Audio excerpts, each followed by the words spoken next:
श्री स्वामी समर्थ. शारदीय नवरात्री संपली की लगेचच येतो तो म्हणजे दसरा. दसऱ्याचा मुहूर्त हा अत्यंत शुभ असतो. 3.5 मुहूर्तांपैकी एक मुहूर्त म्हणजे दसऱ्याचा दिवस. यंदा 2 ऑक्टोबरला दसरा आहे. आपल्या घराची प्रगती व्हावी असे प्रत्येकाला वाटत असते आणि वर्षातून एकदा फक्त हा दसऱ्याचा दिवस येत असतो. आपल्या कुटुंबाच्या कल्याणासाठी, घराच्या सुखसमृद्धीसाठी महिलांनी दसऱ्याच्या दिवशी काही कामेही अवश्य करायची आहेत. या दिवशी सकाळी लवकर उठायचं आहे, स्नान करायचं आहे, त्यानंतर स्वच्छ वस्त्र परिधान करायचं आहे. शक्य असल्यास नवीन वस्त्र आपल्याला या दिवशी परिधान करायचं आहे. यानंतर घराचा मुख्य दरवाजा स्वच्छ करायचा आहे, उंबरठा स्वच्छ करायचा आहे.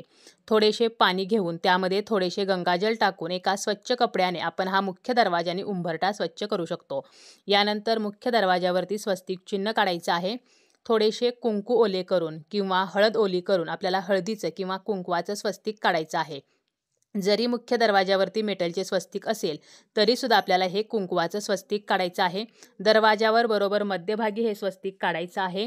उजव्या हाताच्या अनामिका बोटाने आपल्याला हे स्वस्तिक काढायचं आहे. त्याचप्रमाणे कुंकवाने शुभ आणि लाभ तर हे सुद्धा मुख्य दरवाजावर आपल्याला लिहायचं आहे. मुख्य दरवाजाला आंब्याची पाने व झेंडूच्या फुलांचे तोरण हे सुद्धा लावायचे आहे. तोरण बनवताना 7, 9, 11 आंब्याच्या पानांचा वापर करायचा आहे आणि आंब्याची पाने व झेंडूच्या फुलाचे आपल्याला तोरण हे मुख्य दरवाजाला लावायचं आहे. तसेच उंबरट्याला हळदीचं लेपन करायचं आहे. हळद आणि गोमूत्र आपल्याला एकत्र मिक्स करून हे लेपन करायचं आहे. उंबरट्याची पूजा करायची आहे. छान अशी आपल्याला मुख्य दरवाजामध्ये रांगोळीसुद्धा काढायची आहे. लक्ष्मीची पावलेसुद्धा आपल्याला या रांगोळीमध्ये अवश्य काढायची आहेत.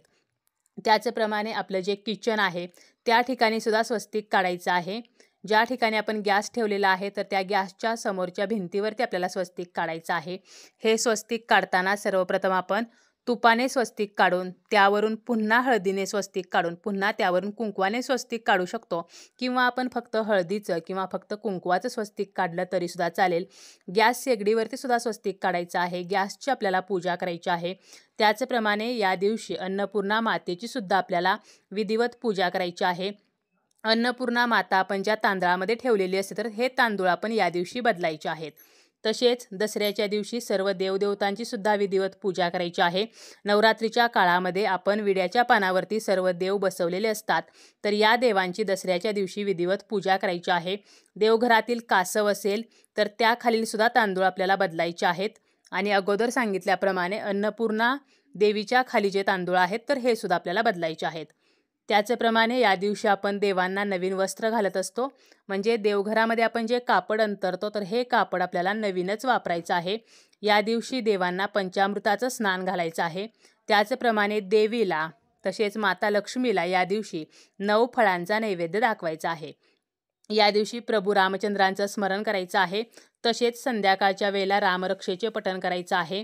या दिवशी आपण अन्नदान करू शकतो. त्याचप्रमाणे वस्त्रदान सुद्धा करू शकतो. आपल्या घरातील वातावरण हे प्रसन्न ठेवायचं आहे. तुळशीची आपल्याला विधिवत पूजा करायची आहे. तुळशीजवळ रांगोळी काढायची आहे. तुपाचा दिवा लावायचा आहे. तसेच तुळशीला 11 प्रदक्षिणा घालायच्या आहेत आणि या प्रदक्षिणा घालताना ओम नमो भगवते वासुदेवाय हा मंत्र म्हणत आपल्याला या प्रदक्षिणा घालायच्या आहेत. तसेच आपल्या घटातील जे उगवलेले धान्य असते ज्याला आपण धान म्हणतो तर हे सुद्धा आपल्याला दसऱ्याच्या दिवशी लाल कापडामध्ये बांधायचं आहे आणि तिजोरीमध्ये ठेवायचं आहे. सायंकाळच्या वेळेला आपला जो मुख्य दरवाजा आहे तर या दरवाजामध्ये चौमुखी दिवा आपल्याला लावायचा आहे. यामुळे माता लक्ष्मी आकर्षित होते. तसेच आपल्या घरातील वाहने असतील, शस्त्रे असतील, उपकरणे असतील तर यांची पूजा सुद्धा आपण दसऱ्याच्या दिवशी करायची आहे. शमीच्या झाडाखाली सुद्धा या दिवशी दिवा आपल्याला लावायचा आहे. कारण दसऱ्याच्या दिवशी शमीच्या झाडाला खूप महत्त्व आहे. कोर्ट कचेरीचे प्रश्न असतील किंवा काही कामे अडकलेली असतील, कामामध्ये जर प्रगती होत नसेल, व्यवसायामध्ये आपल्या भरभराट होत नसेल, मुलांची प्रगती होत नसेल तर अशा कोणत्याही इच्छा पूर्ण होण्यासाठी शमी वृक्षाखाली सायंकाळच्या वेळेला दिवा लावायचा आहे.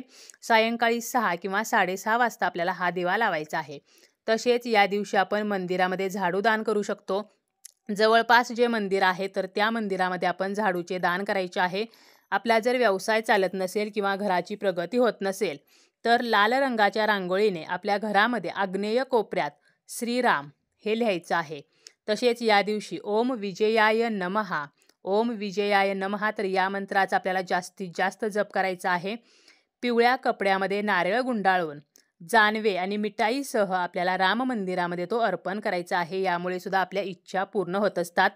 तसेच नवरा बायकोचे पटत नसेल तर दसऱ्याच्या दिवसापासून सलग 5 दिवस गोड पान दोघांनी अर्धे अर्धे खायचे आहे. यामुळे पती पत्नीच्या नात्यामध्ये सुधारणा होत असते आणि जे मतभेद आहेत तर ते नष्ट होत असतात. तसेच एक नारळ घरावरून 21 वेळेला ओवाळून रावण दहनाच्या अग्नीमध्ये आपण या दिवशी टाकला तरीसुद्धा आपल्या ज्या समस्या आहेत तर त्या नष्ट होत असतात. आपल्याला जर शत्रुपीडा असेल, शत्रूचा त्रास असेल तर एका पांढऱ्या पेपरवर काळ्या पेनाने शत्रूचं नाव लिहायचं आहे आणि त्या कागदाची घडी घालून ज्या ठिकाणी रावण दहन होते तर त्या अग्नीमध्ये नेऊन टाकायचं आहे. तसेच रावण दहन झाल्यानंतर ती जी रक्षा असते तर ती घरामध्ये आणून घरातील आपल्या कोपऱ्यांमध्ये टाकायची आहे. या दिवशी एका तामणामध्ये किंवा मातीच्या एका पंतीमध्ये किंवा मातीचं जर आपल्याकडे भांडं असेल तर त्यामध्ये 2 किंवा 4 कापराच्या वड्या ठेवायच्या आहेत. त्यामध्ये 1 चमचा काळे तीळ घ्यायचे आहेत, चिमूटभर काळी मोहरी घ्यायची आहे. त्याचप्रमाणे एक तमालपत्र घ्यायचं आहे आणि तमालपत्रावरती आपली एक इच्छा लिहायची आहे. म्हणजे आपल्याला जे हवं आहे तर ते लिहायचं आहे आणि दुसऱ्या एका तमालपत्रावरती जे नको आहे तर ते लिहायचं आहे. अशी 2 तमालपत्र घ्यायची. म्हणजे आपल्याला जर पैसा हवा असेल तर आपल्याला पैसा हे एका तमालपत्रावरती लिहायचं आहे आणि गरिबी नको आहे, दारिद्र्य नको आहे तर दारिद्र्य हे दुसऱ्या तमालपत्रावरती लिहायचं आहे.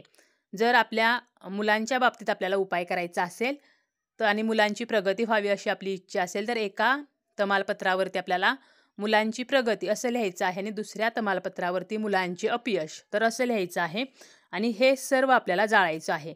म्हणजे ज्या तामणामध्ये आपण कापूर, काळे तीळ, काळी मोहरी घेतलेली आहे तर त्याचमध्ये तमालपत्रसुद्धा ठेवायचे आहेत आणि हे आपल्याला जाळायचं आहे. यामुळे सुद्धा आपली जी इच्छा आहे तर ती पूर्ण होत असते. तर अशा प्रकारे छोट्या छोट्या गोष्टी जरी आपण दसऱ्याच्या दिवशी केल्या तरीसुद्धा याचे फळ आपल्याला मिळत असते.